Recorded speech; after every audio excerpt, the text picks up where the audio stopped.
से नहीं हूँ, एजुकेशन के फील्ड से नहीं हूँ। मैं एक कलाकार हूँ, एक आर्टिस्ट हूँ, एक क्रिएटिव इंसान हूँ।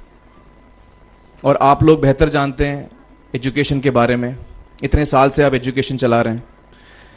पिछले कुछ साल से मेरा अनुभव हुआ है, चूँकि मैंने कुछ फिल्में की हैं। एक फिल्म थी तारे ज़मीं पर, और अभी हाल ही में मेरी जो फिल्म आई है 3 इडियट्स, ये दोनों फिल्में एजुकेशन के टॉपिक पर हैं। तो लिहाजा मैं इस वजह से मैंने काफ़ी रिसर्च की एजुकेशन के ऊपर, और कुछ चीज़ें मेरे सामने आई हैं और वो चीज़ें मैं आपके सामने रखना चाह रहा हूँ। आज यहाँ पेरेंट्स हैं, एजुकेटर्स हैं, टीचर्स हैं, बच्चे भी हैं। हो सकता है पता नहीं मैं कितना सही बोल रहा हूँ, गलत बोल रहा हूँ, लेकिन मेरे कुछ विचार हैं जो मैं आपके सामने रखना चाहूँगा एजुकेशन से जिनका संबंध है। और वो ये कि सबसे पहले तो हर बच्चा ख़ास होता है। ये मैंने डिस्कवर किया अपने रिसर्च में। हर बच्चा ख़ास होता है। हर बच्चे में, हमारी तरह, आपकी तरह और हमारी तरह, हर बच्चे में कुछ ना कुछ काबिलियत होती है, कुछ ना कुछ कमज़ोरी होती है। मुझ में भी कमज़ोरी है, काबिलियत है। आप में भी कुछ ना कुछ काबिलियत और कमज़ोरी है, और हर बच्चे में कुछ ना कुछ कमज़ोरी और काबिलियत होती है। और हमें as parents, as elders, as education system, हमें हर बच्चे की खासियत को पहचानना है, उससे मदद करनी है। उसकी क्या खासियत है, उसका क्या दिल चाहता है, उसे किस चीज़ में खुशी मिलती है, वो हमें उसको हेल्प करना है कि हम उसको वो ढूंढ सके, और उसमें हमें सपोर्ट करना है। और जो उसकी कमज़ोरी है उसमें हमें उसको सपोर्ट करना है। मुझे अक्सर एजुकेशन इंस्टीट्यूट्स मुझे बोलते हैं कि हम हमारे स्कूल में सारे बच्चे पास होते हैं, हमारे स्कूल में सारे बच्चे फर्स्ट आते हैं, या हम जो बोर्ड एग्ज़ाम है उसमें हमारे सारे बच्चे पास होते हैं। मुझे एक सवाल पूछना है कि हमारे कितने बच्चे खुश हैं।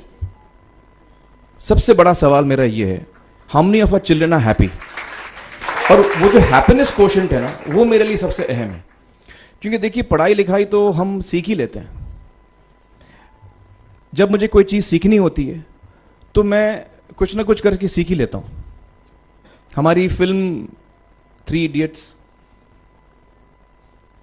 जब रिलीज़ होने वाली थी, रिलीज़ से पहले हमने कई स्क्रीनिंग्स रखे थे, टेस्ट स्क्रीनिंग जिसको हम कहते हैं, जिसमें कि हम ऑडियंस जैसे आप लोग हैं उनको बुलाते हैं, फिल्म दिखाते हैं, उनसे पूछते हैं कि फ़िल्म कैसी लगी। ऐसे एक टेस्ट स्क्रीनिंग हमने किया था। बम्बई में एक फैक्ट्री में कारीगर लोग काम करते हैं, तो करीब 25-30 कारीगर आए थे उस स्क्रीनिंग में। स्क्रीनिंग के बाद एक कारीगर था, उसने मुझसे एक सवाल पूछा।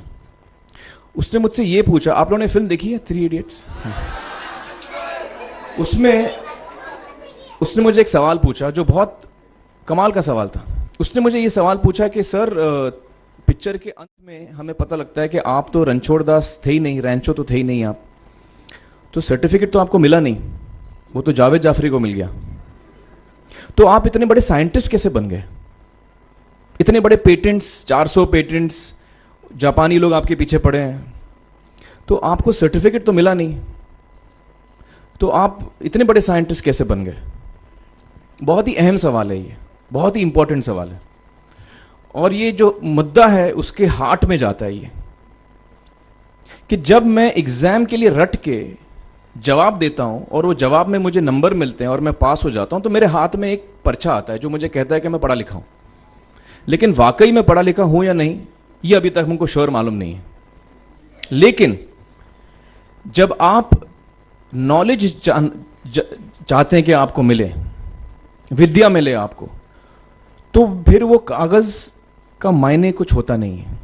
तो मैंने उसको जवाब में 2 सवाल पूछे। मैंने बोला उसको कि भैया, आपको क्या लगता है मैं अच्छा एक्टर हूं? उसने बोला हाँ, देश भर में आप सब लोग मानते हैं आपको, आप अच्छे एक्टर हैं। मैंने उससे कहा कि भैया, मेरे पास कोई सर्टिफिकेट नहीं है जो कहता है कि मैं अच्छा एक्टर हूं। मेरे पास कोई कागज नहीं है जो मुझे बोलता है कि मैं अच्छा एक्टर हूं। मैंने फिर उससे एक सवाल पूछा कि मैंने सुना आप बहुत अच्छे कटर हैं, आपके जो बॉस मुझे बताते हैं कि आप उनके मेन कटर हैं और आपकी बड़ी इज्जत करते हैं वो। आपके पास कोई पर्चा है, सर्टिफिकेट है जो मुझे बताता है कि आप कटर हो? उसने बोला नहीं सर। तो मैंने बोला आपका जवाब आपको इधर ही मिल गया। Education is beyond marks, education is beyond grades, education is what you learn. और मेरी इच्छा है कि हिंदुस्तान में हम एजुकेशन को इस नज़रिए से देखें कि हम अपने बच्चों को वाकई शिक्षा दें, और शिक्षा हम खुशी से दें। क्योंकि शिक्षा में सिर्फ ज्ञान नहीं होता, शिक्षा में एक और चीज़ मिली हुई होती है, वो ये है कि हम अपने बच्चों को डेवलप करते हैं एज ह्यूमन बींग्स। आगे चल के वो ज़िंदगी में अच्छे इंसान बने, आगे चल के वो अपने पैरों पे खड़े रह सकें, आगे चल के वो इज्जत की ज़िंदगी जी सकें, आगे चल के वो दूसरों के बारे में ध्यान रखें, आगे चल के वो किसी के चेहरे पे मुस्कुराहट ला सकें, आगे चल के वो किसी की मदद कर सकें। This is what we should develop of our children. ये मेरी फीलिंग है। मैं जहाँ भी देखता हूँ, ये मेरे साथ भी हुआ है जब मैं छोटा था। जब से हमारे बच्चे छोटे होते हैं, जब से बच्चे पैदा होते हैं, बच्चा घर आता है, हम बच्चे को पूछते हैं भाई मार्क्स कितने मिले, फर्स्ट आया कि सेकंड आया? वो बोलता है सेकंड। सेकंड आया तो अरे फर्स्ट नहीं आया, डांट पड़ती है उसको। जो बोलता है मैं 10th आया तो उसकी तो हालत ही बुरी हो जाती है। बच्चे को लगता है यार ये फर्स्ट आना बड़ा ज़रूरी है। उसको रेस में हम पूछते हैं तुम रेस में फर्स्ट आए कि सेकंड आए? में हम उसको बचपन से, जब से वो केजी लोअर केजी में होता है, जब लोअर केजी में रेस होती है, चमचा मुंह में लगा के उसमें नींबू डाल के भागते हैं। उसमें भी हम बच्चे को पूछते हैं अरे मेरा बेटा फर्स्ट आएगा, ला, ओ बेटा मेरा फर्स्ट आना, मतलब पेरेंट्स चिल्ला रहे हैं बेटा भागो, मतलब नींबू लेके भागो। तो उसमें होता क्या है कि बच्चे को लगता है कि यार ये बड़ा जरूरी है। मेरे पेरेंट्स को हमेशा, मेरे पेरेंट्स मुझे एक ही सवाल पूछते हैं, मैं फर्स्ट आया कि नहीं। उसके जहन में ये बात बैठ जाती है कि मेरे को अव्वल आना है, मेरे को compete करना है, मेरे को बाकी लोग से आगे निकलना है। टीचर्स भी यही सवाल उसको पूछते हैं आमतौर पे, मेरे साथ हुआ है। होता क्या है कि जब वो बच्चा 21 साल का होता है तो वो बड़ा सेल्फिश हो जाता है, और उसको सेल्फिश हमने बनाया, हमारे सिस्टम ने बनाया। वो अपने बारे में सोचता है और किसी के बारे में नहीं सोचता है, क्योंकि यही हमने उसको ट्रेन किया बचपन से। बचपन से हमने उसको यही ट्रेन किया कि बेटा तुम पहले आना, बाकी सब लोग को भूल जाओ। तो जब वो नौजवान बनता है तो उसका नजरिया सोसाइटी की तरफ यही हो जाता है कि भैया मुझे आगे बढ़ना है, बाकी सब बाय हुक और by crook I must succeed, I don't care about anybody else. मेरा ये दिल कहता है, मेरा ये दिल चाहता है कि अगर हम जितने यहां पेरेंट्स हैं, एडल्ट्स हैं, यंगस्टर्स हैं जो कल जाके पेरेंट्स बनेंगे, अगर हम अपने बच्चों को ये सीख दें जब वो छोटे हैं, जब वो घर आए हम उसको ये सवाल पूछें, ये नहीं पूछें कि मार्क्स कितने मिले, उसको ये पूछें कि बेटा आज तुमने किसकी मदद की, आज तुमने किसके चेहरे पे मुस्कुराहट लाई।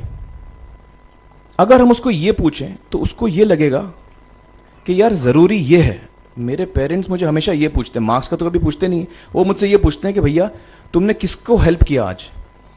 तो हेल्प करना लोगों को, लोगों के बारे में सोचना, लोगों के चेहरे पे मुस्कुराहट लाना, ये मेरे पेरेंट्स के लिए बड़ा इंपॉर्टेंट है। साइकोलॉजिकली वो इस चीज़ के साथ बड़ा होगा।